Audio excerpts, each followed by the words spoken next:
Hello everyone. இப்போ பார்த்தீங்க அப்படின்னா டைம் வந்துட்டு கரெக்டாக 9 மணி ஆக போகுது. ஸோ 8:59 9ஆக ஒரு நிமிஷம் தான் இருக்குன்னு வச்சுக்கோங்களேன். ஸோ வானம் எப்படி இருக்குன்னு பாருங்கள். நல்லா கருத்து எப்போ வேணாலும் மழை வர்றதுக்கான அறிகுறி வந்துட்டு அப்படியே தெரியுது. எப்போ வரும்லாம் சொல்ல முடியாது. இது பார்த்தீங்க அப்படின்னா இங்கே கேரளாவில் திருவனந்தபுரம், கன்னியாகுமரி இந்த மாவட்டத்தில் ஆனிச்சக்கை அப்படின்னு சொல்லுவாங்க.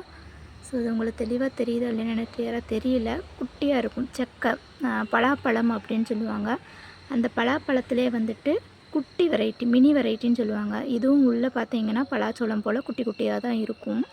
டேஸ்ட் வந்து நல்லா இருக்கும் அப்படின்னு சொல்லுவாங்க. இப்போ மழை வந்துட்டு 2 நாளைக்கு முன்னே பெஞ்சது இல்லைங்களா? ஸோ அந்த தண்ணியெல்லாம் வந்துட்டு இந்த பழத்தில் இறங்கியிருக்கும் அப்படின்றதுனால இதோட டேஸ்ட் எல்லாம் போயிடும்.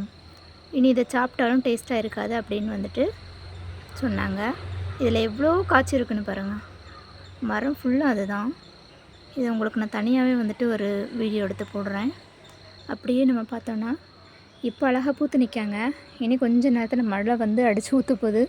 அதுக்கப்புறம் இந்த பூவை நீங்கள் வந்துட்டு பார்க்க முடியாது. அப்படியே வந்து முந்தானேற்று பெஞ்ச மழையில் எப்படி ஆகிட்டுன்னு பாருங்கள். ஃபுல்லாக அந்த மாவு பூச்சிங்களோட தொல்லைங்க பயங்கரமாக இருக்குது. ஸோ இன்றைக்கி ஈவினிங்கே நம்ம நீம் ஆயில் வந்துட்டு ஸ்ப்ரே பண்ணி கொடுக்க போகிறோம். பயங்கர எறும்பு எல்லாத்துலேயுமே நல்லா வந்து பேர்ட்ஸ் வச்சுருக்காங்க. ஸோ இங்கே வெயில் வந்துட்டு ரொம்ப கம்மியாக இருந்தாலும் வெக்கம் அதிகமாக இருக்குது. இது வந்து மங்களூர் மல்லியை பாருங்கள், நிறைய மொட்டு வச்சுருக்கு.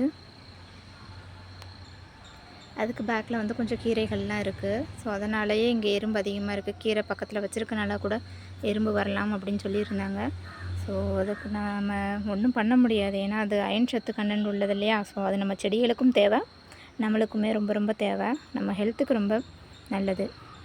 வாரத்துக்கு 2 முறையாவது முருங்கைக்கீரைகள் வந்துட்டு பயன்படுத்தினா உடம்புல அயன் சத்து இல்லாதவங்க வந்துட்டு நல்ல ஒரு சத்து கிடைக்கும்.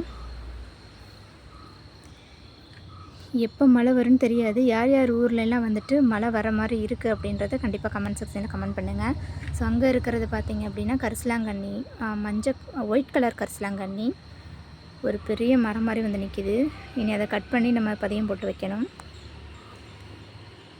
Happy gardening.